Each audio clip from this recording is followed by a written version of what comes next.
فيديو لدا امل سر دورا شرا راوستن گنده دورا شرا و رجایا وگرا کوچبران جبو و دوره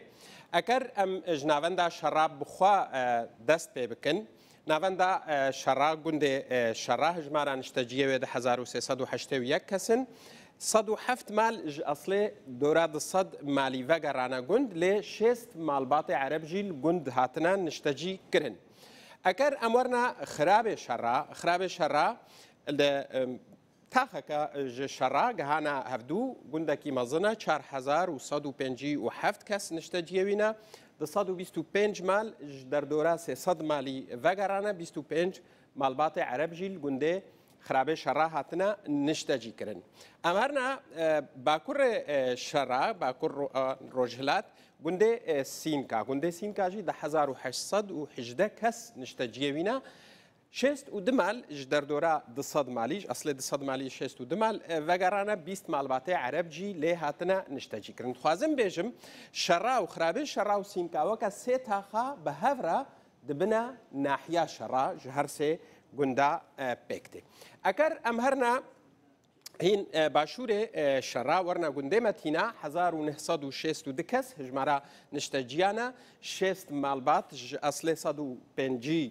مالی وگریایا 6 مالبات عرب جی گنده متینا هاتنا نشتجی کرن اگر ام هین هرنا گنده دی ام هرنا كفرجانه سريع حلب وعفرينيا 707 کس هجمارا نشتجیانا در دوره 5 مالاج اصل 120 مالا وگریایا 20 مالبات عرب و چکداری کد گندنا لی هاتنا نشتا جی کرن اگر امش کفرجانه ورنا قطمه گندکی گلکی مزنا هجمارا نشتجیوی 5749 کسن زیادتری 400 مالیا گند حتی انها تنه 6 مال وگریا 35 مال جی در دوره سی حتی 35 مالا وکا جافکانیش مرا آخوین عرب تیده هاتنا نشتا جی کرن اگر ام جقتمه هرنا نها قرتها با 1241 کسن نشتجیوی گند در دوره 120 مالایب تمامتی پرانیا گندیا وگرانا عربی هاورده لی نهاتنا نشتجی کرن لی گنده قرتها با بخوا پنجیا يعني نيفي جند كردن نيفي جند عربن لعربي جهن نه كوش بربونا أكر أم قراتها با ورنا جندي كفرومه 705 كسن نشتجيه وينا در دوره 5 ماليه 10 مال جي وگرانا عربي هاوردل نهاتنا نشتجي كرن دمالي عرب الجندي كفرومه هنا خديه جندن كفنن بجنديارنا نا هاور دنا اگر امج كفرومه هرنا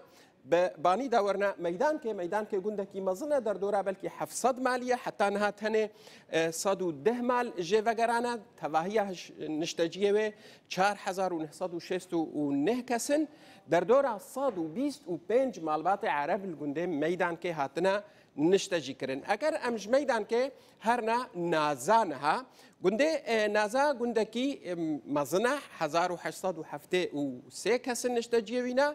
نها تنه 4 مال دورو بره گند وگرانا رن نای داین کو خلکه وگرن نزیکا 150 مالیه تنه 4 مال هاتنا اوجی مال در دوره گندن هجمارا مالبات عرب ال نازا هاتنا نشتجی کرن ندیاره نای ناس کرن جبر کس نکاری هر وره ناف گند اگر ام جنازه ورنا باراوا گنده باراوا 16 مالی وگرابون چکدارا او درخستن نها تنه 2 مالن او مالجی 2 کسن کسکا ناف گند معنا هجمارا نشتجیه 719